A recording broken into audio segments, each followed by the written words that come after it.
Colombian drug lord Pablo Escobar का नाम हम सभी ने सुना है और इस चैनल पे ये एस्कोबार पे मेरी दूसरी वीडियो है। पहली वीडियो का लिंक आपको ऊपर आई बटन में और इस वीडियो की डिस्क्रिप्शन में मिल जाएगा, जहां पहली मूवी लविंग पाब्लो में हमने एस्कोबार के राइज से उसके डाउनफॉल तक की स्टोरी देखी थी। वहीं ये मूवी एस्कोबार पैराडाइज लॉस्ट एक और ट्रू स्टोरी है जो एस्कोबार को उसकी फैमिली मेंबर्स और एक फॉरेनर की नजर से दिखाती है।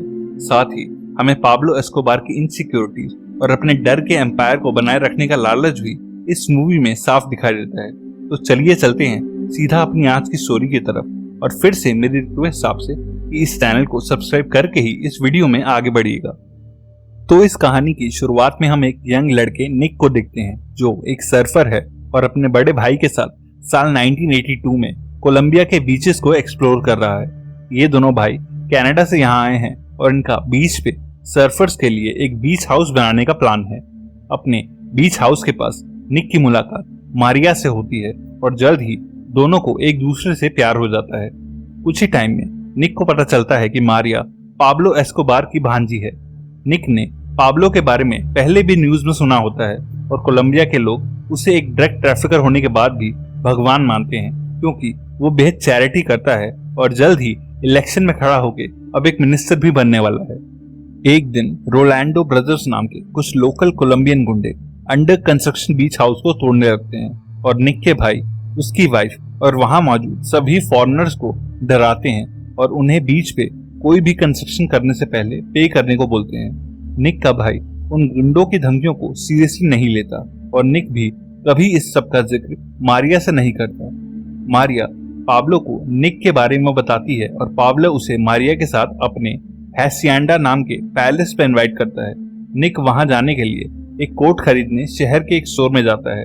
जब रोलैंडो ब्रदर्स वहां आ जाते हैं और उन्हें पे ना करने की वजह से निक के ऊपर अपना हंटिंग डॉग छोड़ देते हैं।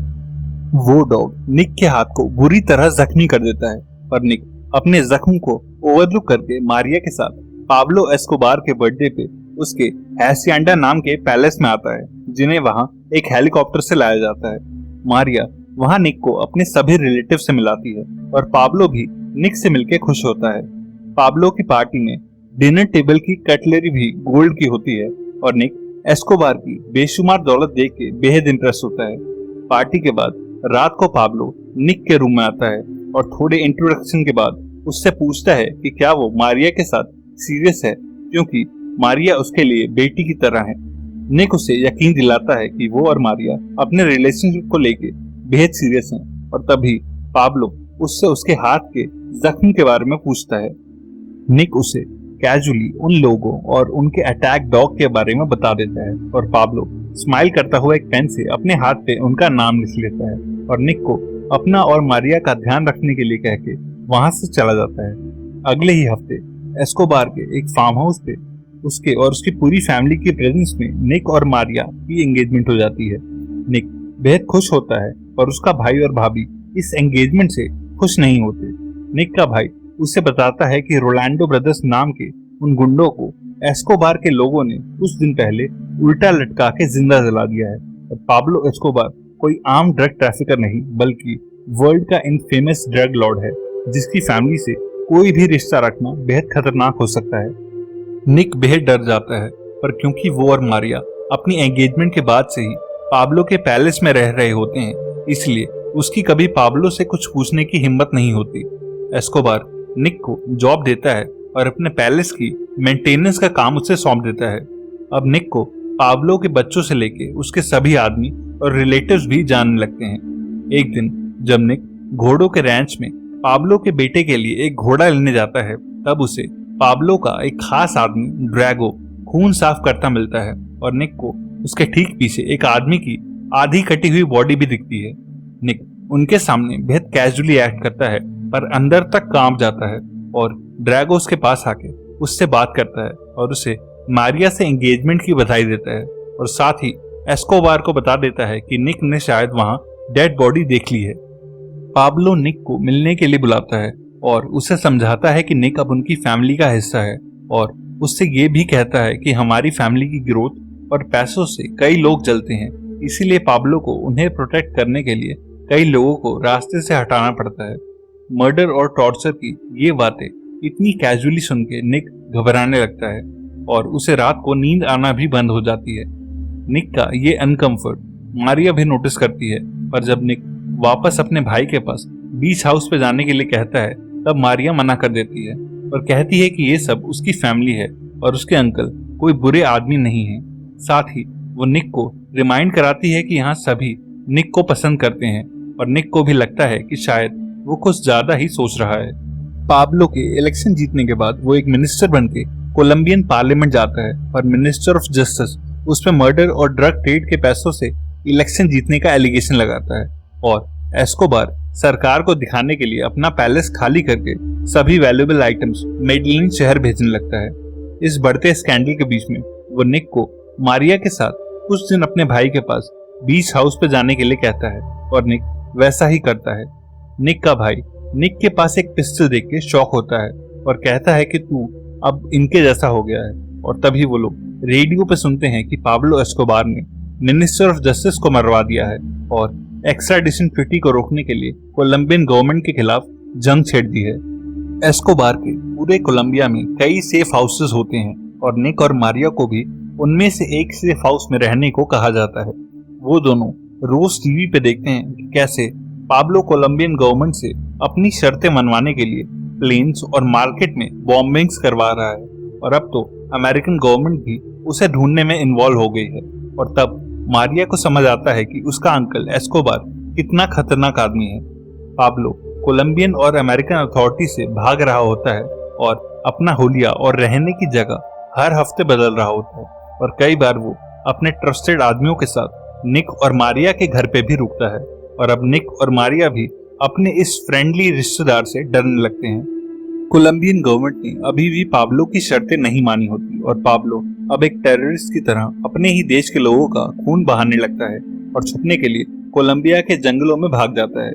रोज न्यूज में पुलिस, पॉलिटिशियंस, जजेस और सिविलियंस की लाशें देख के अब निक और मारिया भी डिसाइड कर लेते हैं कि उन्हें कोलंबिया छोड़ के निक के घर कनाडा चले जाना चाहिए, और निक पाब्लो के आदमियों से छुपके अपने भाई और उसकी वाइफ को पैसे देके कनाडा की 4 टिकट्स खरीदने को कहता है ताकि इसी हफ्ते वो लोग कोलंबिया से निकल सके। पर जब निक और मारिया देश छोड़ने के लिए अपना सामान पैक कर रहे होते हैं तब पाब्लो के आदमी निक को लेने आते हैं और उसे आंखें ढक के पाब्लो के पास शहर से काफी दूर जंगलों में ले जाया जाता है। वहां एक कमरे में निक समेत पाब्लो के कई मेल रिलेटिव्स होते हैं और पाब्लो उन सबको मिल के बताता है कि कोलंबियन गवर्नमेंट ने फाइनली उसकी सभी शर्तें मान ली है, पर इसके बदले में उसे अपनी पसंद की जेल में कुछ सालों की सजा काटनी पड़ेगी। और वो उन्हें कहता है कि क्योंकि वो सब उसके भरोसे के आदमी हैं, इसलिए पाब्लो जेल जाने से पहले अपनी वेल्थ और पैसा छुपाने जा रहा है, जिस काम के लिए उसे उन सबकी हेल्प चाहिए। निक समेत सभी इस काम के लिए मान जाते हैं और पाब्लो कोलंबिया के डिफरेंट पार्ट्स की कुछ केव्स में अपना पैसा अपने रिलेटिव्स के साथ एक जीप में भेजने लगता है। वो अपने सभी रिलेटिव्स को जीप ले जाने से पहले कुछ समझाता है और निक को भी जाने से पहले वो एक गन देके उसकी सेफ्टी ऑफ करना सिखाता है और कुछ खास इंस्ट्रक्शंस देता है। एस्कोबार निक को एक मैप देके कहता है कि उसे नॉर्थ में इटुआंगो नाम के एक गांव में जाना है, जहां उसे चर्च के बाहर एक गाइड मिलेगा जो उसे पहाड़ों तक ले जाएगा, और इस सारे बॉक्सेस केव्स में रख के वो गाइड केव में डायनामाइट लगा के उसे बंद कर देगा। वो कहता है कि वहां से वापस आते हुए निक को प्रिटेंड करना है कि कार में कुछ खराबी है, और जब गाइड कार ठीक करने में उसकी हेल्प करेगा तब उसे गाइड को इस गन से सर में शूट करके मार देना है, ताकि उस गुफा की लोकेशन किसी को भी कभी पता न चले। निक पैनिक हो जाता है और कहता है कि उसने आज तक कभी किसी को नहीं मारा है, जिसपे पाब्लो उसे कहता है कि निक उसके बेटे जैसा है और इस लड़ाई में सभी फैमिली मेंबर्स को साथ मिलकर लड़ना है। निक को भी पता होता है कि पाब्लो को ना बोल के वो इन जंगलों से कभी एयरपोर्ट तक नहीं पहुंच पाएगा, इसीलिए वो मान जाता है। निक जीप लेके निकलता है और इटुआंगा के उस गांव के चर्च तक पहुंच जाता है, पर सारे रास्ते उसे ऐसा लगता है कि कोई उसे फॉलो कर रहा है। वो ऑलरेडी बेहद घबराया हुआ होता है, पर ये जान के और डर जाता है कि गाइड एक 15 साल का बच्चा है और उसे इस लड़के को शूट करना है। वो गाइड उसे पहाड़ों तक ले जाता है, जहां वो एस्कोबार के सारे बॉक्सेस उन केव्स में रख देते हैं। निक बॉक्सेस में देख लेता है और शॉक रह जाता है क्योंकि उनमें ड्रग्स या पैसे नहीं बल्कि डायमंड्स होते हैं। उस लड़के के केव को ब्लास्ट करके बंद करने के बाद निक उसे बॉक्स में से निकाले 2 डायमंड्स देता है और कहता है कि अपनी फैमिली को लेके वहां से भाग जाए। पर वो लड़का डायमंड्स देख के और एक्साइटेड हो जाता है और कहता है कि उन गुफाओं में तो और भी डायमंड्स होंगे, जिस पर निक उस पे गन पॉइंट करता है। पर निक उस लड़के को शूट नहीं कर पाता। निक उस लड़के को वापस लाके गांव में ड्रॉप कर देता है और पास ही के एक फोन से मारिया को फोन करता है। पर मारिया ऑलरेडी बेहद घबराई हुई होती है और कहती है कि उसे लगा था कि निक भी मारा गया है, क्योंकि कल रात पाब्लो से मिलने उनका जो भी रिलेटिव गया था, आज सुबह उनकी लाशें कोलंबिया के अलग अलग शहरों में मिली हैं। और निक समझ जाता है कि गाइड्स के बाद पाब्लो ने जीप लेके गए अपने ही रिलेटिव्स को भी मरवा दिया है, ताकि उसके उन खजाने वाली केव्स की लोकेशन कभी कोई ना जान पाए। निक कल सुबह उसे पासपोर्ट्स के साथ कनेडियन एम्बेसी के सामने एक चर्च में मिलने का प्रॉमिस करके फोन काट देता है, क्योंकि उसे फॉलो कर रही जीप ड्रैगो की होती है, जो निक को मारने के लिए फॉलो कर रहा था। ड्रैगो उस गाइड और उसकी फैमिली को मार देता है और निक की जीप चेक करके उसके टायर पंचर कर देता है और उसे ढूंढने लगता है। ड्रैगो उस स्टोर में भी आ जाता है जहां के फोन से निक बात कर रहा था और निक उससे बचने के लिए स्टोर की दीवार टाप के दूसरी साइड कूद जाता है। खुद को हर साइड से घिरा हुआ देख के निक अपनी ही पंचर्ड जीप की बैक सीट में जल्दी से छिप जाता है और ड्रैगो और उसके आदमी उसे गांव के बाकी घरों में ढूंढने लगते हैं और हेल्प के लिए लोकल पुलिस को भी बुला लेते हैं। निक डर के पूरा दिन उसी जीप में छुपा रहता है। शाम को पुलिस कम होने पे वो बाहर आता है और एक अकेले पुलिस वाले को होस्टेज बना के उसी की पेट्रोल कार में उस गांव से निकल जाता है। रात को वो उस पुलिस वाले की गन निकाल के उसे शहर के पास छोड़ देता है और एक कैफे में जाके अपने भाई को टिकट्स के लिए कॉल करता है। पर उसकी भाभी उसे बताती है कि एस्कोबार के आदमियों ने उसे मार डाला है और वो फोन पे उसे और उनके 2 साल के बच्चे को भी शूटिंग से मरते हुए सुनता है। अपने भाई और उसकी फैमिली की मौत के बाद निक काफी देर तक शॉक में वहीं बैठा रहता है। पर कुछ ही देर में ड्रैगो और उसका एक आदमी उस कैफे तक पहुंच जाता है और निक छुप जाता है।